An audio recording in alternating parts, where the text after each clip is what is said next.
What's up, good people? If you are seeing this video, that means that tonight is going to look a little bit different than it typically looks here on Mental Health Mondays. If this is your first time here with us, this is the Coco Wells platform. It's the wellness platform for Black women where we focus on the three pillars: well-led, well-fed, and well-paid.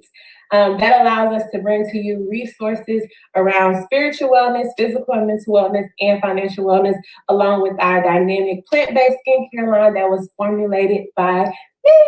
So welcome again. On the last Monday of every month, we save space to talk about stigmas and give support around mental health in the Black community.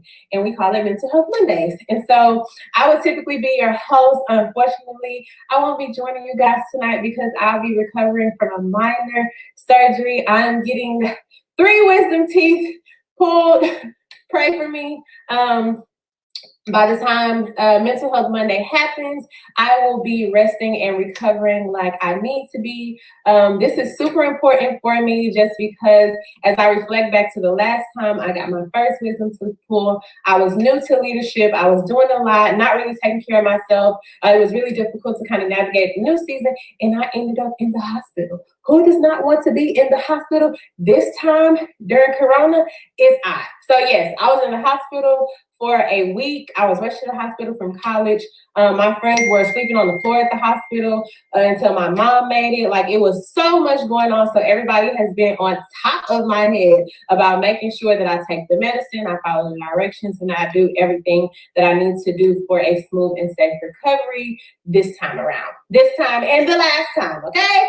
So yes, I'm going to do all of those things. I'm going to make sure that I am taking care of myself, not only because it's important, but also I think that it gives some good insight for what self-care looks like in our daily life. Taking care of ourselves and following directions is extremely important, and it's a good practice so that hopefully when you guys see me doing it, that it makes you want to do the same thing. So don't fret though. Tonight, the show will still go on. The show will still go on. It's extremely important. I am learning in entrepreneurship to build systems that allow your business to function without your presence. Because if not, sis, you're going to run yourself into the ground. So while it is a new space for me, I know that it is a lesson that God is making sure that I learn by any means necessary. So I didn't want to cancel Mental Health Mondays. I know a lot of you guys look forward to it, and I know that it is super, super, super important. So tonight we have a special guest host.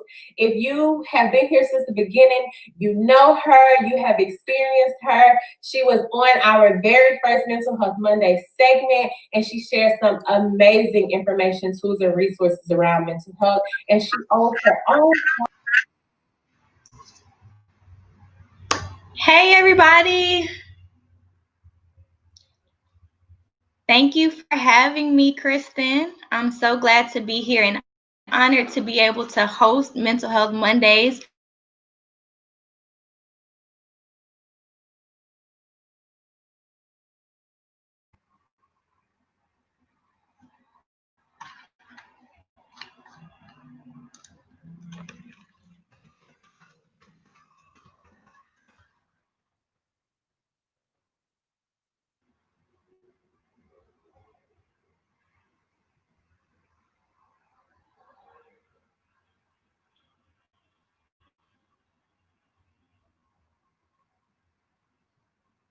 Alrighty, welcome you guys. Thank you guys again for having me. I'm so excited to be here again to host Mental Health Mondays on your behalf. Without further ado, I'm gonna go ahead and introduce the panelists that will be on with me today. The first one is Erica Bryant. She is an Eta Beta Delta, a graduate of the Prairie View A&M University, where she obtained her bachelor's degree in human performance. She then went on to receive her master's in occupational therapy from the prestigious Howard University. She's been able to enjoy life as a traveling occupational therapist for the past 2 years and is currently transitioned into a psychiatric occupational therapist. She is the founder and CEO of her own private practice, I Am, I Can, I Will, PLLC, a mental health consulting. I'm sorry. a mental health and consulting therapy service with a mission to serve and educate the community about the importance of making mental health a priority. We also have Ken, who is a New Orleans native and a proud graduate of the Prairie View A&M University College of Nursing. She obtained her master's degree in nursing from Texas Women's University and is a family nurse practitioner in the Houston area. She is also the founder of KB Health LLC with a focus on providing health services and COVID-19 testing in Houston. She is a wife and a mother of 2 kids and a cat. And welcome, Erica. Welcome. Thanks for having me. Hey, Ken. Hey, y'all. Hey, Ken. Hey. Last but not least, we have Camille, who is the founder of Melanated Ascension LLC and the Houston CMOS Queen. Both businesses are centered around self-empowerment and self-enlightenment for people of color and others who are not privy to the same knowledge and resources of the vast majority. Camille is a strong believer and advocate for the power of knowledge and healing oneself from the inside out via the mind, the body, and the soul, stating that inner work is the best work.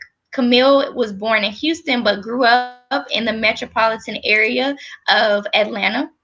She also graduated from the Prairie View A&M University, where she also received her bachelor's degree in chemical engineering in 2012.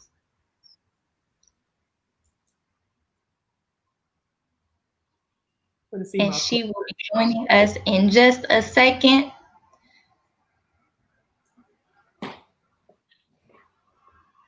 How are you guys today while we're waiting? Good. CMOS Queen. Hey, CMOS Queen. I should have brought some CMOS sitting right here. You better advertise.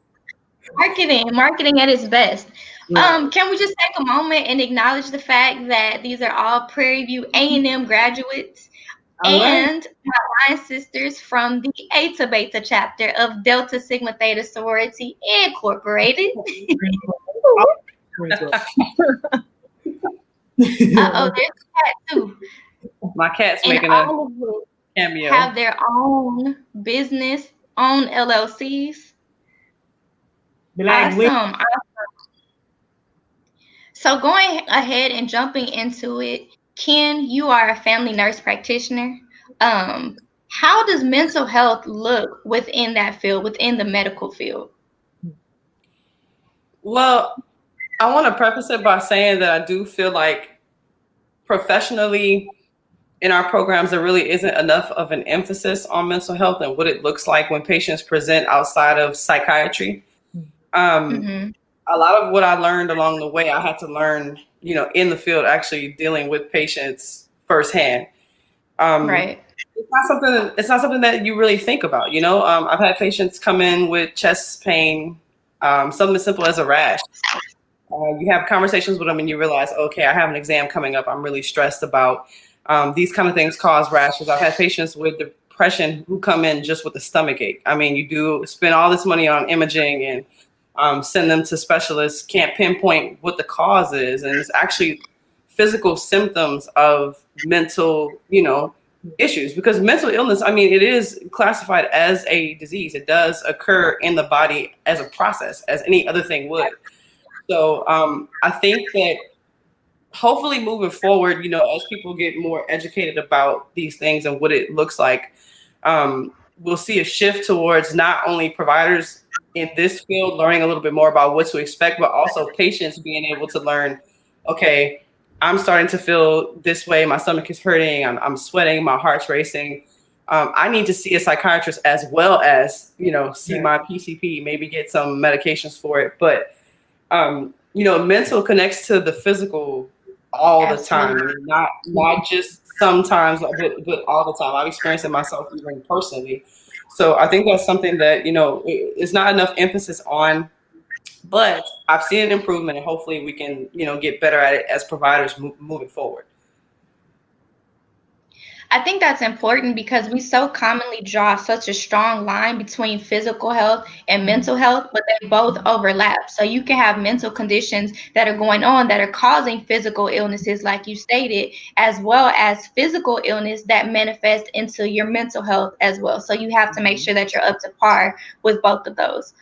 Something else that stood out to me was recognizing your warning signs.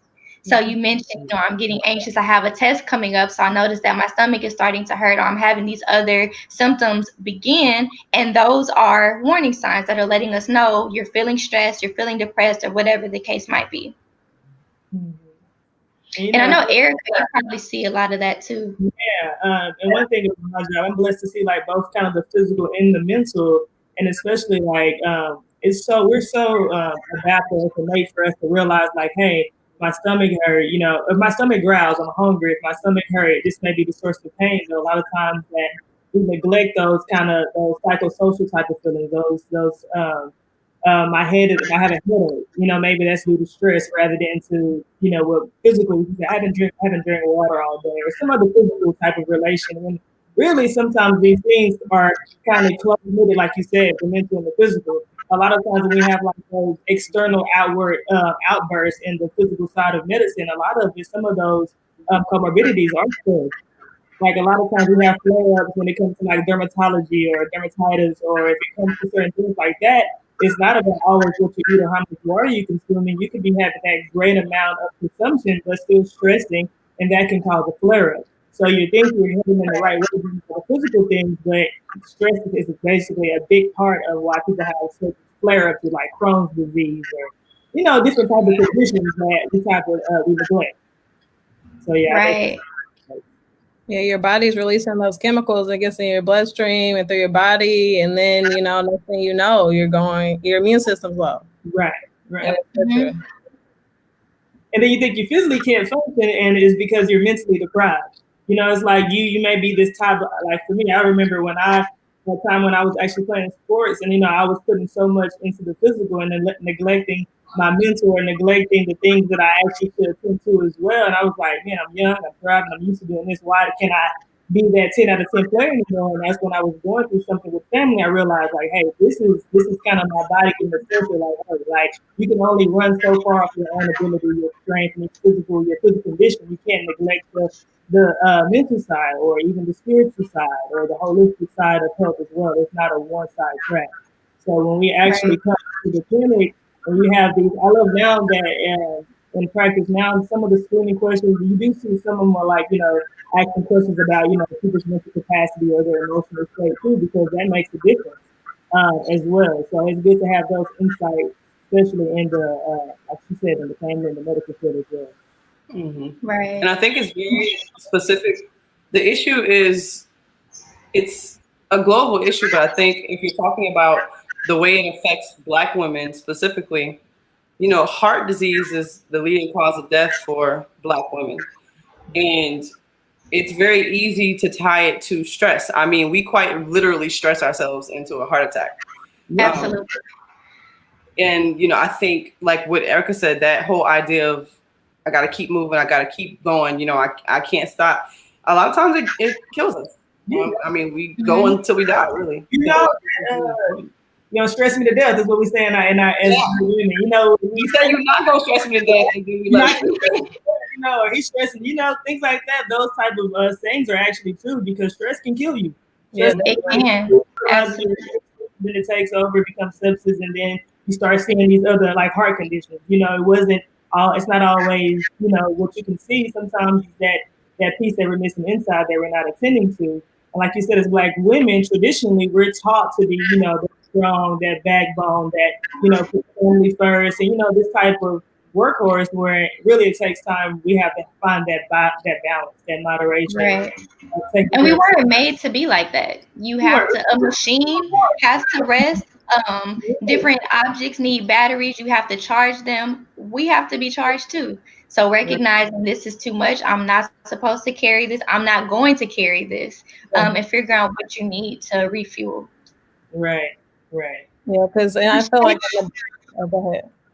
No, go ahead. You're good. You sure? Mm-hmm.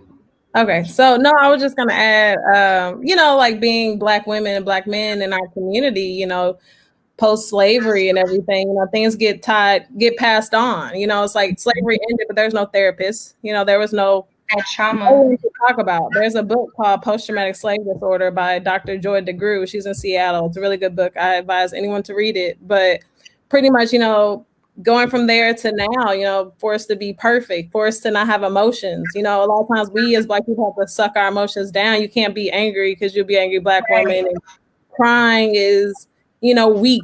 And it's just like, being a human being and releasing those, because it's like, if you don't release that energy and those emotions, then it'll bottle up inside you and it'll explode. And then it's just like a tea kettle just exploding and exploding because you never give your time. Yeah, you never give yourself time to just, even out. So all that stuff's important. And that's how crisis arises. So I know earlier I mentioned warning signs, and we're talking about being a Black woman and trying to carry the weight of the world and just keep going. It's kind of like a car. A car is going to give you warning signs. Those lights are going to come on to let you know, hey, I need some attention. I need to rest. I need some gas, whatever the case may be. And when you ignore those signs, you end up stopping. Your car stops, and which is equivalent to a crisis. And when that crisis occurs, it doesn't care what you have going on. Just like when you run out of gas, your car doesn't say, well, you're on your way to work, so I'm gonna give you a little bit more, and then I'll stop once you get to work because you should have got gas. No, it stops. It doesn't care that you're on the freeway or whatever the case may be. Just like with life, when you go into a crisis, it doesn't care what you have going on, who's relying on you, who needs you, what you need, what you want. You go straight into a crisis. So you have to make sure that you're aware of your warning signs and aware of how everything is impacting you, impacting your mental, impacting your physical, all of it. But I know my car, Megan. I know my car. Do you know? I know what I can do. I've been doing this since I'm 30. I've been doing this. I've been trucking. I've been surviving, And as Black women, that's all we do is like surviving. No, at what point do you have to live?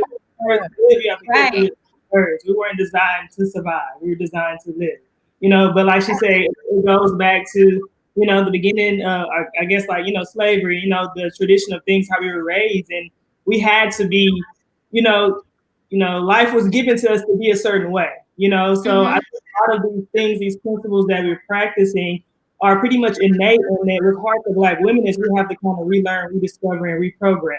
Because now we're in a whole different time space where we don't have to be there, or we have knowledge now that it's not safe or it's not healthy to be such of a workhorse or this person breaks himself and just those type of things. And I think that's what's hard for us now because that's how it's in us. It's in our genes. It's in our DNA. We just don't know.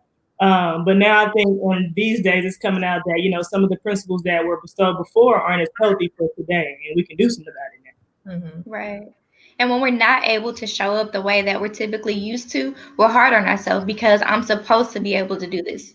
No, now is the time for you to be able to focus on yourself, to be able to love on yourself. And we're having to figure out, what does that even look like? Love myself. Like, I do love myself, but being able to spend that time with yourself, put the same energy you put into everybody else and everything else, being able to turn that inward and do the same thing for yourself.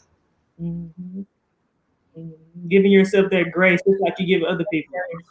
Yes, that grace is so big. It's so big. And recognizing that as you go through different seasons, you may not be able to show up the same way you showed up last season. So I'm more stressed this season. I have so much going on.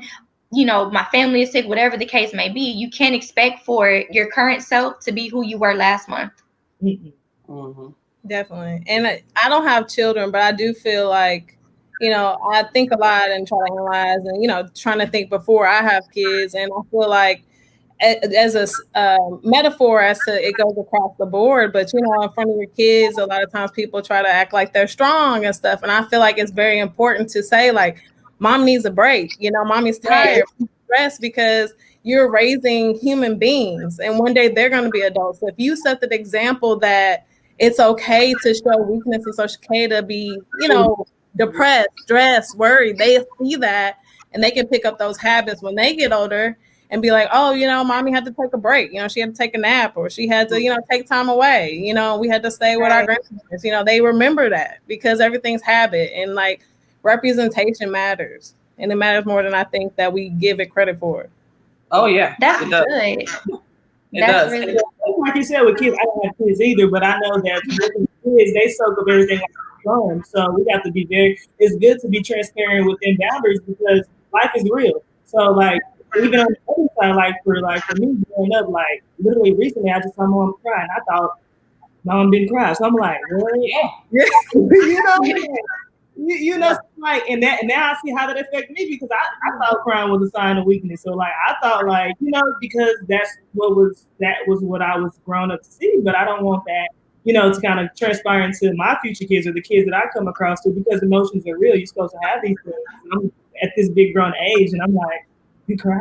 Like, like, you're so right. I But mean, listen, I'm a cry. I'm a same. cry baby. I will cry. My childhood was just like that. Like I never saw my mom cry. Never. Mhm. I never saw my mom cry, and I never saw her say no. And those are two things that, as an adult, I'm worn with now. Trying to unlearn those things. But she was never ever weak. And as a kid, Mhm. I don't think I ever even gave it much thought. So I feel like, as an adult, I had to really get past a learning curve, trying to face, especially with kids, like someone who has kids. Yeah. It's a really big learning curve, and it's really hard to, I'm almost 30, it's real hard to unlearn things that you've been doing pretty much your entire life. Right. I would say I do agree that representation is really important with kids. Children learn compassion at an early age. They learn it from their parents. They learn it from, their peers and, even things they watch on TV, So really modeling an emotionally intelligent person in front of your kids, is great for them, but it challenges you as well. I can't tell you how much it's very challenging. Right. But it's worth the challenge because it's very rewarding to see. Like, I have young children, and they are already pretty self-aware. And already pretty compassionate kids. My daughter's 2, and she'll tell you if you hurt her. And she'll tell you need to apologize. You hurt me. So, and she's done it to me, So that, like those moments, it really proves just how effective it is to simply just be vulnerable in front of your kids. I really wish our parents and the generation before that had that opportunity. I'm finding that my mom and I are getting closer now that I'm an adult, because now I look at her and I'm like, listen, you don't have to fake with me. Right. I feel where you're coming from. You can be yourself and be vulnerable. So we're connected much more now than we did when I was a kid. But that's just how things were for them. So I look forward to us turning that around for our kids, Right. Yeah. What I also heard at the beginning of that was I never saw my mom say no. And saying no is a boundary. A boundary for you, not for the other person. And I know that people often struggle with boundaries because they're not going to like it. And I often remind my clients, the boundary has nothing to do with them. They don't have to like it. But that's for you, and that's for your well-being. So when you go against your no, what are you sacrificing? What are you, like, how are you going to suffer as a result of not implementing those healthy boundaries? Yeah, I came across I watch a lot of like lectures on YouTube and stuff like that, and I was looking for something to help with like scheduling and prioritization. It's the area I struggle. And this guy said he puts everything in his calendar, and he said, anytime I say yes to something, I'm saying no to me. And when I did that like a light went off. And it's just like, yeah, like anytime you, like even simple stuff, it's like, if you say yes to this, then it's like, are you taking time away from like your personal time? Are you taking time away from doing something else? And it's like, you really have to weigh that and not say, and be careful what you say yes and no to. Because like you said, boundaries. Yeah. Yeah. I learned that I didn't have to always have to, because I will feel myself into it, but I also had to learn that I didn't have to respond so quick. Like a lot of times people will be like, yes, now. Like sometimes let me go through, make sure I do have the time on the calendar and this is going to be okay. And I do want to do this because, you can say yes, but I had to learn to like, Erica, if you're working on your time. Because I just felt like people were always pushing me to want to know now. Yeah. So I was like, yes, running it. Like, no, like, and if you can't respect my boundaries that I need 24 hours in advance before doing something, then, you know, it's probably not going to be best for me, you know, because at the end of it, whatever I do or whatever I put my name on or whatever I participate in, I want to make sure I give myself at least 100% at least. So I just don't want to be saying yes to, like, you know, rack up allocates or, you know, to make you feel good or make this feel good. So that's kind of how I had to look at it too, because I was just answering. As soon as you text me, can you do this? Yes. Absolutely, of course. Why did I say that?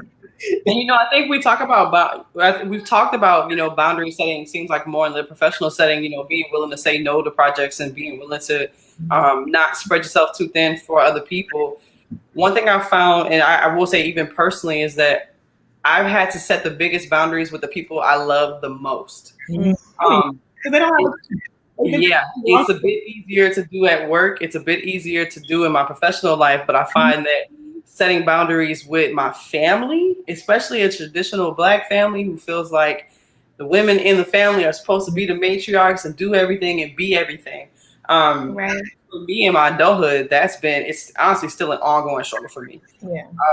But I think what people need to understand is that the people you love, if they love you, they might get upset in the moment, but overall, they only want what's best for you. So if you say no, and also you don't have to say why. You know, that's the thing I'm learning. Yeah, you don't have to say why. No is a full sentence. I don't have to say no because this is that. You know, no is okay to say.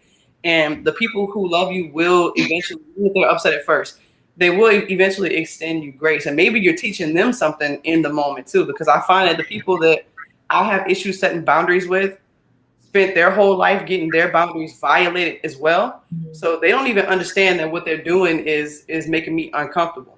Right. So I think that really being honest about, hey, you know, I don't want to do this, and I don't think it's fair that you expect me to be this person. And connecting with someone in that way, you learn a lot about them too. Yeah. Especially Black women. Yeah. My thing with boundaries is, you know, having my business, Houston CMOS Queen. So that's like CMOS, and I'm still working on my website and like meeting with people and then like making it, getting the ingredients, getting the materials, and then like doing pop-ups and stuff like that. It's easy to get overwhelmed, you know, and it's just like creating those boundaries to, you know, potentially work on having things work more around me and my schedule versus like when someone calls me, like, boom, let's, you know, when can you meet? I can meet today. Yada, yada, working around there because, you know, I've run myself rugged a few times. And if I go down, then the business goes down, you know? So it's just like, you have to prioritize and take care of your biggest asset, which is you. And another thing is, I know for me with the business, it's like, you know, we all want to like be like PepsiCo or, you know, these big companies, but these big companies have been around for like hundreds of years sometimes, you know, and it's just like, yeah. And it's like, my biggest thing now is telling myself that life is not a race. It's not a sprint. Right. It's a marathon, because it's like, I have to focus on the moment and like what I can do today and end up the todays to the tomorrows, because it's like, if you spend too much time thinking about the future, you'll be stressed out. You'll have anxiety. Yeah. You know, anytime you get anxious, like think about what you're thinking about. And then most of the time it's like, think about, well, I need to do this, I need to do that, etc., etc. I want this, I want that. And then it's like, if you spend too much time in the past, then you're depressed because you're thinking about woulda, etc. So it's like, really, the present is a gift, like for real. And it's just like, you got to make today count, you know, family, friends, life, loved ones, businesses, like, because we only have today. And you don't look up. I know for me, looking back in the past, especially college, there's a lot of stuff I don't remember. And that's because I was so focused on other stuff, stressing myself out, that I missed out on a lot of memories. Yeah, and that's the biggest thing that in my practice that we talk about is being present-minded. And a lot of times when you deal with patients or clients who have like anxiety or these type of cognitive distortions, is because I tell them, I was like, let me give you a picture. You're at level 10 when we're at level 1. Okay, so of course it's scary from level 1. You're not there yet. I was like, it's good. Plan to go and you work towards it, but you're stressing about something that's at level 10. Let's go to level 1 first. Be present-minded. What do you need to do today? Not to get to level 10, but to get to level 3. What do you need to do today to get to level 3? you know? So a lot of times we get too far off, you know, and then we scare ourselves from our goal, from our vision, from our promise, because we're already trying to live in that reality. You have to work towards that every day. You have to perfect that thing every day. And then one day when you wake up, you're going to be already there. And it doesn't stop there, because when you get there, you have more goals. So it keeps going. Exactly. So that's why I never put a hard end on my long-term goals, because the sky's the limit. Who knows where God is going to direct me? Who knows what other skill I may gain? Who knows if tomorrow I wake up and say I want to be a nurse?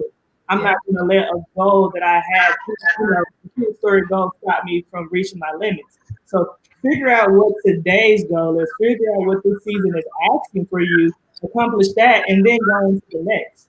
You know, because I only know what I know. I only know what I want with what I know right now. If that makes sense. Right. There's no way I can realistically tell you what I want to be doing at the age of 50, because I only know what I know now at 30.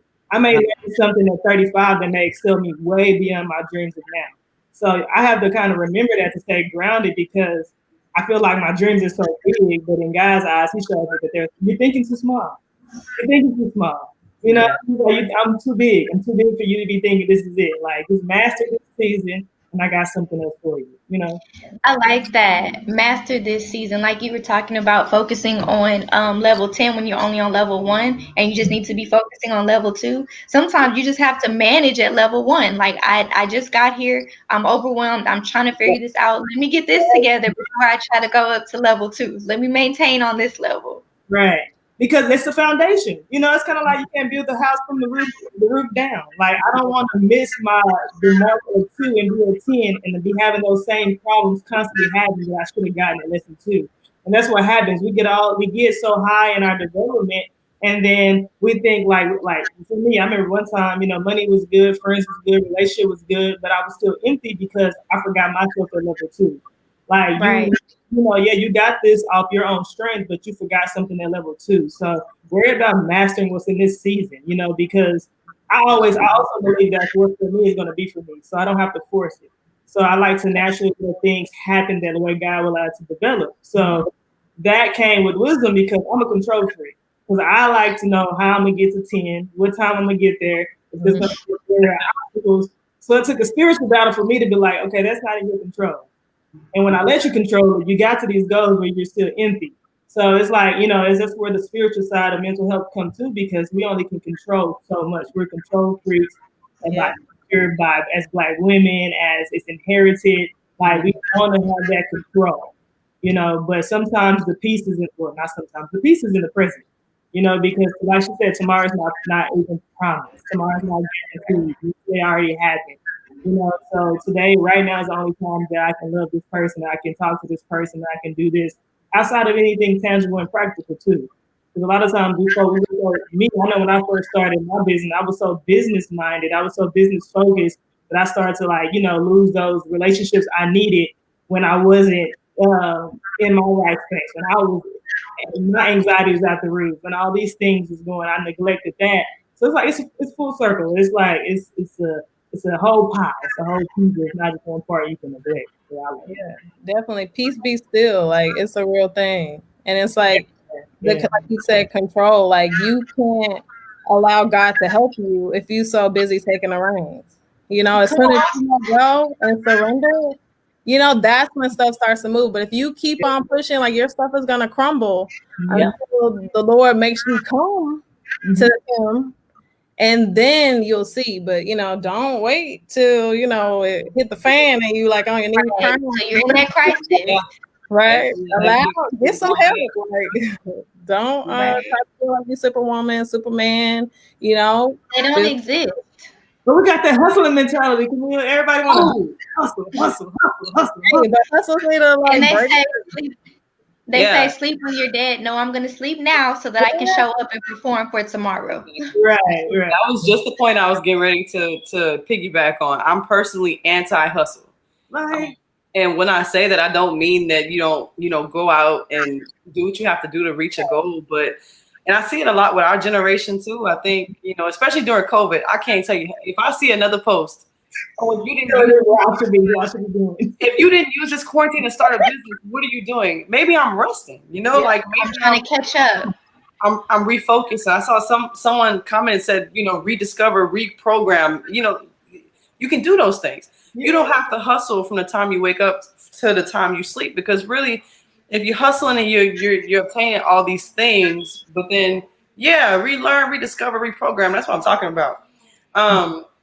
You're hustling and you're constantly moving. First of all, your body's going to stop you eventually. That's just fact. That's physiological. From the medical side, your body's going to stop you eventually. And whether it decides to do that by making you pass out or making you die, really is a gamble at that point. Right. But really, I've seen a lot of people reach the goal, but then, like Erica said, you still feel like you're missing something because you didn't take the time to, keep those people around you, keep those self-care practices that you needed to do to be able to keep going. I don't believe it's natural for anyone to not sleep. You don't sleep when you're dead. You're dead when you're dead. Right. Say that again. So and the idea of, and I will also be remiss if we didn't talk about that mindset and the way, as we speak on this, social media platform, the way social media perpetuates that mindset. Yes. I know I personally struggle with feelings of keeping up with the Joneses, basically, because you see things. Oh, this person, they had this gorgeous wedding, they bought a house, they started a business, this, that.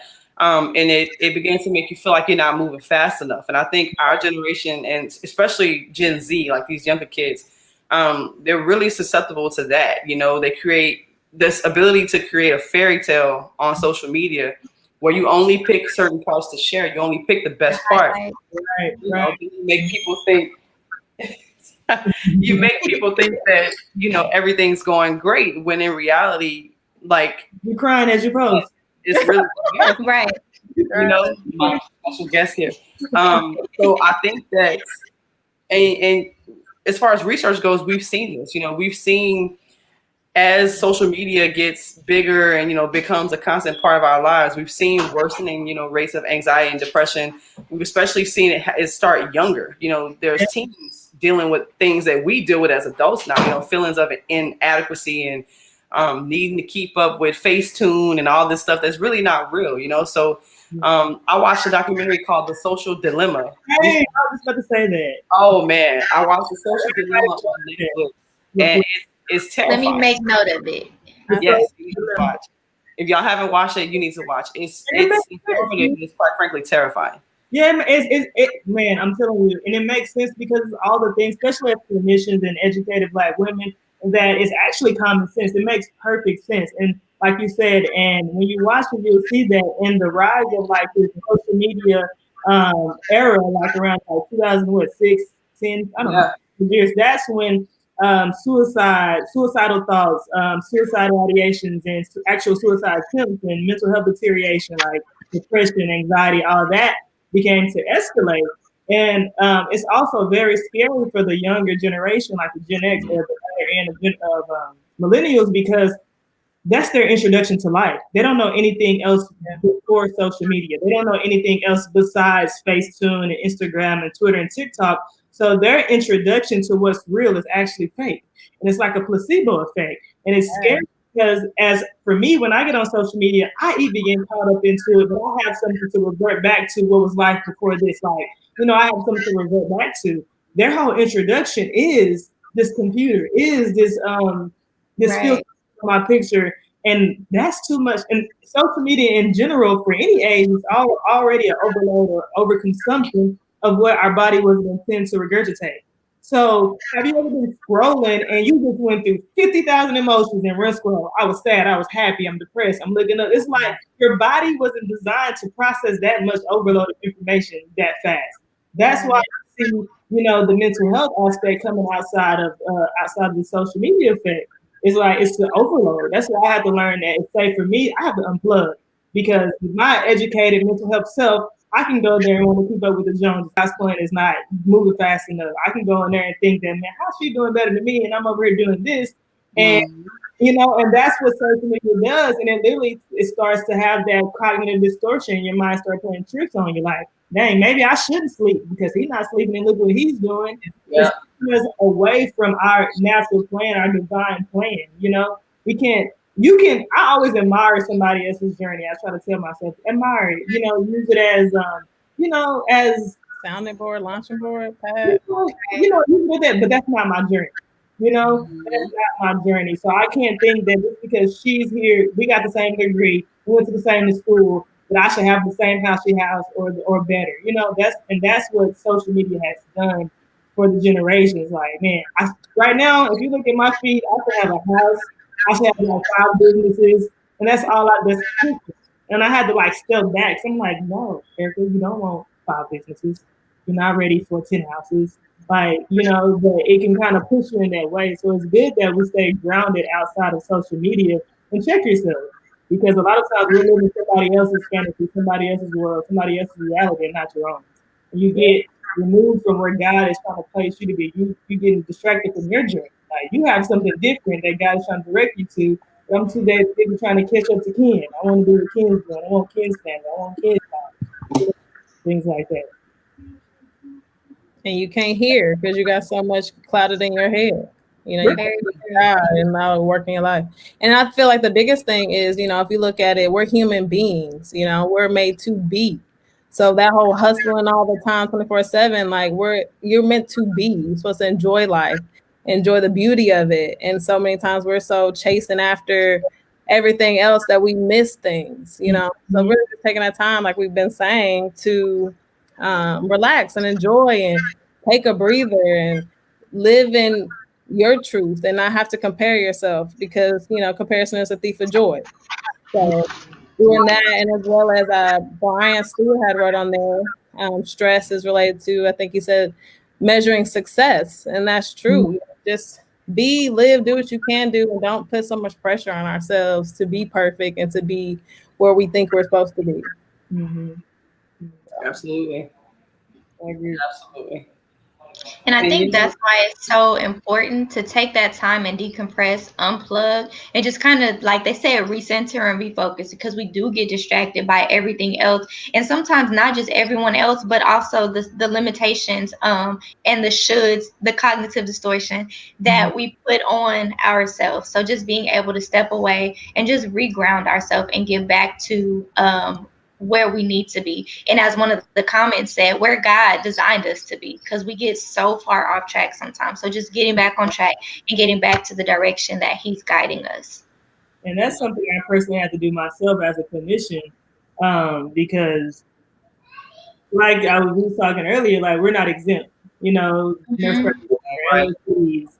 engineers, female schools, we're not exempt, so it's a lot of times where the occupational therapy, like our biggest emphasis is on the importance of routine. Like, and that's the holistic part. It's like, when it comes to however you're feeling, whatever emotional state you're in, you have to look at your routine. Whatever you do sets you up for that emotion. So if I'm not doing nothing, I'm gonna have that emotion of laziness or like not want to do anything, those type of things. So then whatever you evaluate what you do in your 24-hour calendar, because that's going to set you up for your emotional experience. If I decide to hustle and neglect myself, I'm gonna have high anxiety most of the time. Right, because you're constantly going. But if I have a well-balanced routine where I'm working out, I'm taking time with family, I'm making sure I'm eating, I'm making sure I, do these type of principal things that I need in my routine to make me feel good, then I'll get that desired emotion. So a lot of times when people come to me depressed, and like, I don't know why I'm so depressed, and I ask them, I say, what do you do 24/7? And then we look at it, I was like, oh yeah, I see why you're depressed. It's a reason. Yeah, you wake up, you this is why. You have these bad thoughts, you perseverate on them, you do these negative things. Yes, you're gonna have that emotional depression. But what if you try to do this? So routine is important. I had to learn that for myself, because even when I get down, I know I'm not at my best when I'm not in my routine. I just don't want to do anything. I'm motivated. I don't care what I look like. And I know that's not me. So I was like, let me get back to my routine. Let me read my devotion. Let me get up and do some grounding. Let me meditate. Let me go exercise. All these things bring me back to my emotional stability. So it's important to think about, like, what do you do from the time you wake up to the time you go to sleep? Think about that. Be intentional with what you do, because that sets you up for your reality. And normalizing that it's okay to have to take a pause and reset. So like you said, when you're not your best self, you're not able to show up the way that your clients need you to show up. regardless of what field you're in. And even if you don't have clients, your employees or your coworkers, whoever it may be, your family or you yourself, you're not Yeah. able to show up the way you need you to. Yeah. You just Yeah. gotta learn that, man. You feel guilty because it's like I be telling them these things, and I'm like, you gotta be. So I be in there like self-therapizing myself. You know, you gotta. Yeah. It's like a good reminder. You know, but I have to learn that because, and then the mind. I'm telling you, if you continue to be complacent with this type of with being unintentional, then you start setting yourself up to have your mind just running. Have you just been unstable? Like you think I'm good one day, I'm bad the next. Got this going on. I hate that feeling of not being stable. So I was like, I need to find some substance that I can stand on. So I got to get that grounded. I lost myself somewhere. So yeah, and it happens. It happens because It does. Just like we talked about the car. The car sometimes stops running. That doesn't mean that it's no good anymore, but it just needs some time to rest. It needs some attention. And once we get it back to where it needs to be, now it's able to show up for us the way that we need it to. On that note, if there are any questions for the audience, you guys can go ahead and type that into the chat. And as we're waiting, what are some ways that you guys utilize self-care, implement self-care so that you can reset, reprogram, rediscover? So I will say, as a mom, self-care got even more important to me than it already was. So just time away from your kids, you know, and whatever that looks like for you personally. You can, if you go to a hotel. For me, honestly, I can just sit in my room alone for a few hours, and you know, I don't have to run behind a toddler and like change a diaper, and that's enough to recharge me. Of course, I do like to, you know, occasionally spend a weekend at a hotel, get out this house, things like that. But I feel like specifically, you know, talking to people who have children, it may be a controversial thing to say, but those kids are not your whole life. They're not. You were a whole person before your kids, You and were you're still a person. you know, and things before those kids, you know, came along. They're wonderful, they're great, but you need a break. You do. And not only do you need a break, you need a well-scheduled, consistent break. Not once or twice a year. right. You need to break once a week, minimum. Right. Yeah. So to me, that's kind of what self-care looks like to me at this point. You know, just quiet time. You know, time away where I can kind of sit with myself and decompress a bit. And I don't have to worry about being mom in the midst of all that. That's good. These kids I got now. I don't know if a question's coming up, but my self-care, you know, you have different things for. Oh, here we go. Is that a question? Aquila say, I agree. As a mom, self-care is extremely important. We need a break and should not feel guilty about taking a break. Absolutely. And whenever I have clients that are parents and do come in and they're overwhelmed, I tell them you need to normalize decompressing, taking some time away, whether it's 30 minutes, an hour, whatever the case may be, because you cannot show up the way they need you to if you are not okay. Right. Anisha says, staycations by myself. Time with other adults is a must. Self-care is extremely important. Absolutely. Absolutely. And being able to go ahead, Camille. Being able to what? I was going to say, being able to connect with other mothers or just other people in general and share your struggles. Sometimes we think that we're the only one going through it, and so we try to keep it in. Let me act like I have it all together. But when we get around other people and we talk about the things that we're struggling with, we recognize that it's not just me. It's not just you. We're all going through it, and we're able to kind of bounce it off of each other and get some feedback from other people. Definitely. I would just my self-care, sometimes I like to just like kind of wine and dine yourself, you know, like take yourself out for dinner and sit by yourself, you know, be in your thoughts, but not like thinking about what you need to do thoughts, right? You know, take over the world, but just, you know, relaxing. And I feel like a big thing is, you know, asking yourself, like, how are you doing? Because so many times we do that to our loved ones, but like, are you doing that to yourself? Like, are you your own best friend? Are you doing your own self-care? You know, to say like, because it's like if I'm gonna have true self-love, I have to love myself how I would love someone else. So think about the person you love the most in your life, and how you would check on them and ask them if they're okay, do that same thing for you, you know? So doing that to myself, asking myself if I'm okay. And I feel like a lot of times we don't even take 5 minutes out the day for ourselves, you know, to really sit back and like chill and say, whoo, like, you know, it's been a hard day, like acknowledging the fact that it's a hard day, or, oh, today was a good day, or like just sitting back. Because, you know, if you pay attention, like a lot of times our hands are balled up by our sides, your shoulders are tight, and it's just like, really relax, like take that time. And another thing that I do is, one of my favorites when I really have time, and it's just like the whole, like, I'm setting this up self-care thing. I like to do like Epsom salt baths. So I like light a candle. And if it's like daytime, because, you know, sometimes you might not have the night, I'll like close the door and like put shirts and stuff and towels like under the door so it's as dark as possible. And, you know, light a candle, have Epsom salt, and like maybe do a bubble, you know, and just really sit there, because the Epsom salt really helps too. It helps to relax the scent of it, and then you're getting magnesium and things in your body that you need. So, and that helps you actually like physically relax, because the physical, like we were saying, is very important for the mental and the emotional. So watching your body. Magnesium tonight. Yeah, Epsom salt. It's in there. How can we communicate our mental health needs and priorities to family members? Oh, and you know, we was talking about earlier about, you know, one thing I know that's missing in, you know, in the generations past was the lack of communication, especially in the Black community. You know, it's what happens in this house stays in this house. You know, only the kids don't really talk. We just follow directions. So I think having communication, effective communication, being able to, first, you have to really figure out what you want to communicate. Because a lot of times we don't have a lot of self-awareness to even communicate what we need. So that's why we can't get it through. So at first you want to sit with yourself and figure out, what actually do you need? What actually am I asking for? What do I need this moment? Because a lot of times we react as a reaction. Like, no, sit there and think about it. Like, what are the boundaries that I need to instill before I have this conversation? And then also, I would sit there and think about who am I speaking with?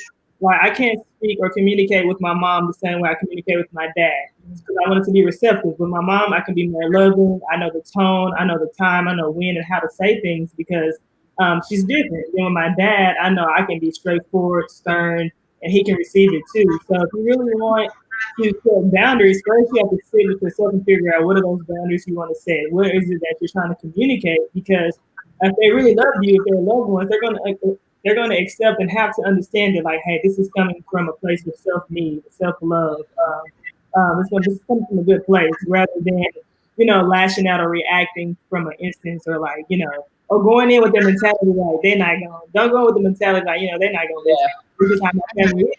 Because you close the door before you can walk in. So, you know, you're optimistic. You want to go with compassion, because, like I feel like Kim said earlier, a lot of times people are reacting off of their personal conflictions, because, you know, I only know what I know. So if I come to you in a more compassionate way, you know, then I'll be more prone to, you know, checking myself first before I respond, or open to listen and things like that. Because, communication has to be key. right. And I think if you're talking about communicating mental health priorities to family, just a few tips I've learned along the way. Number one, you know, never get cornered into those conversations. It should always be a conversation that you decide you want to lead on your time. You create even down to the environment, you know, like I don't have crucial conversations with family in my bedroom. It needs to be at the table in the kitchen, where it feels really formal and we can really focus. TV's off, things like that you have to consider. That needs to be things that you plan ahead. If you're someone who struggles with anxiety, like I do, you know, you have to plan these conversations. You have to even write down.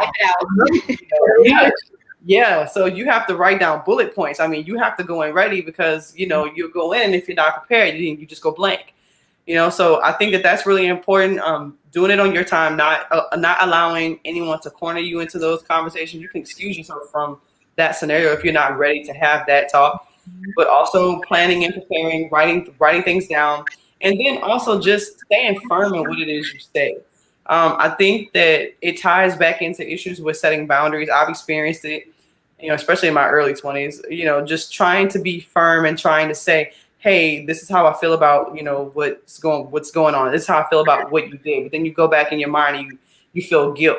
You know, you feel guilt about setting that boundary. And so generally what people do is they minimize it. Like, oh, ha, ha, ha, it's a joke, you know, LOL behind a text message or something. Oh, something really serious.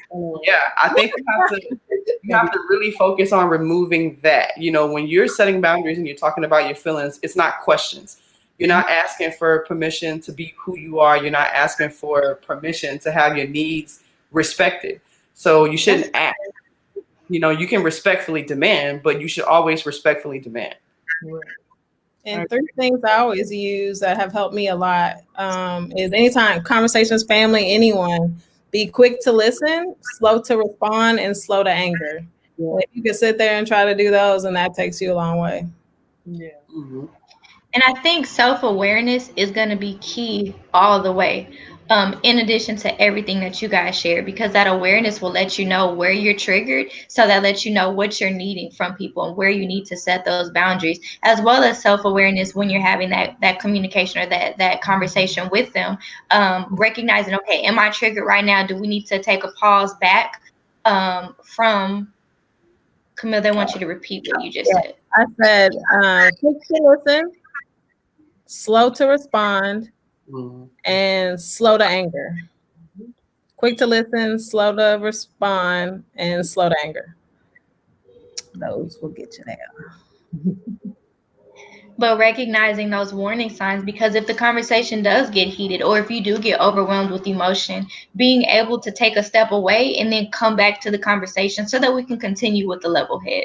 So that self-awareness and that communication. But those are really, really good, Ken. Mm-hmm. I said those were really good. Oh. You know, and I guess since you're talking about self-awareness and like going along with the self-care, I think crying, like really acknowledging your feelings and like being angry and allowing your time space to feel something. Because if you don't feel it, again, it's going to be bottled up. So if you are angry or need to cry, like don't be strong, you know, let that stuff out.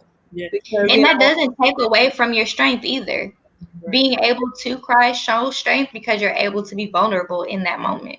Yeah. It's a necessity. It's vital, especially when you can talk about the physical side of emotion as well. Like if you don't release your body, like when I tell my clients, I was like, no matter what emotion, crying, happy, sad, when I'm happy, I can tell you who made me happy, where I was when I was happy. I can tell you all the details of when I was happy because that's an emotion that I want to stay in, I live in, I thrive in.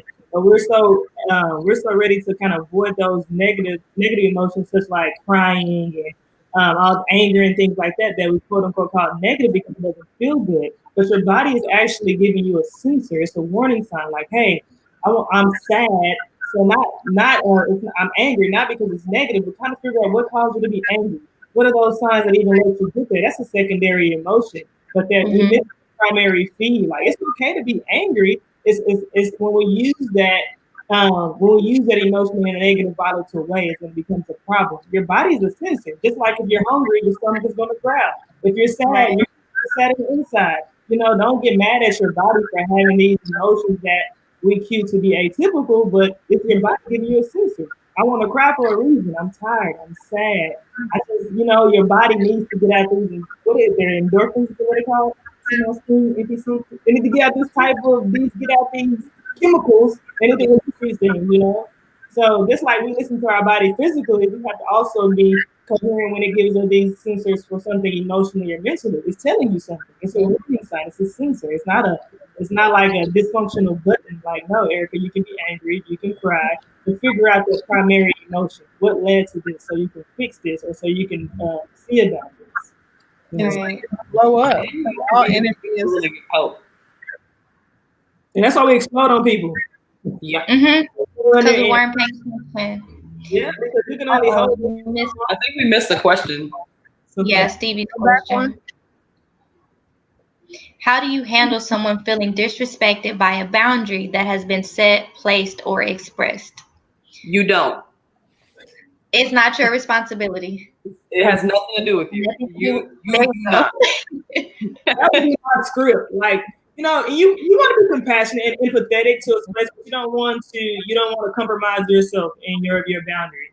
And then I remember Megan, I believe it was you gave a great description about what the actual, I'm a very visual learner, like the picture of boundaries. Boundaries don't have to be concrete. Some people think like it's like one boundary, yes, in, out, no, for the rest of my life. No, boundaries are growth. Are supposed to be growth opportunity. You know, right now I need this boundary in this season because this is where I'm at.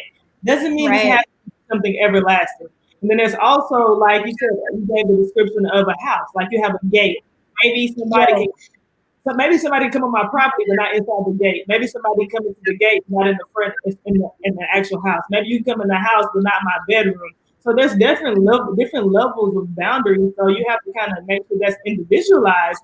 And it hurts, but the thing is, when you have to remember when I do things, because I'm a very like put myself last and care about you first type person. So boundaries is extremely hard for me for the ones that I love. But I had to go back to think about my why. Why did you even establish this boundary? You know, because you need to be able to have to tell you no when in my heart I genuinely want to give you the world, is because something had to happen that made me create this boundary. So when I want to give in, when I want to like just drop these boundaries or be loose on my boundaries, I think about why did I even create this boundary? And it kind of puts me back in the headspace where I need to be to communicate that. And I think if you're going to have that conversation with someone who feels disrespected by that boundary, if you're going to have that conversation, I think that what could really facilitate communication is maybe exploring with them why they feel disrespected. You know, like what is it about me?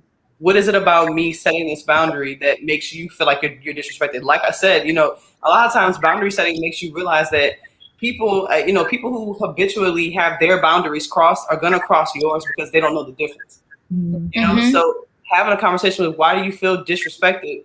Well, I feel like I should have access to you all the time. Well, why do you feel that way? Because someone else has access to you. That's not fair to you either. You know, so I think it could really open up the door for you to connect with someone in a much deeper way. Especially when you're talking about like the generation before us and, you know, aunts, moms, like things like that. I think especially that generation, you know, those relations, really talking to them about why they feel setting boundaries is disrespectful. You know, like why do you feel that action in itself is a problem?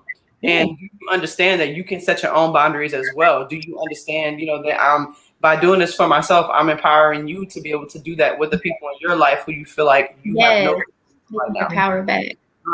So I think that, you know, and again, that depends on the person. There are some people, to be honest, I feel when you set boundaries with certain people, to me, it's very much an open and closed door. I mean, there's no conversation about why you feel this way. No, this is the boundary. This is what it is. I think that ties into what Erica said. You know, those people who can barely get on your property, I don't think I give them as much energy as the ones who can, you know, make it past my gate. So I think when you tailor those conversations, you know, based on the person that you're talking to, if you want to get that deep, explore why they feel that way. Well, guys, we have reached our time. It has been an amazing conversation with you guys. Thank you all for joining us. Thank you, ladies, for joining me here. Again, happy Monday, and we look forward to seeing you guys again. All right, it was a pleasure. Good seeing y'all. Y'all take care. Bye. Bye-bye. Bye.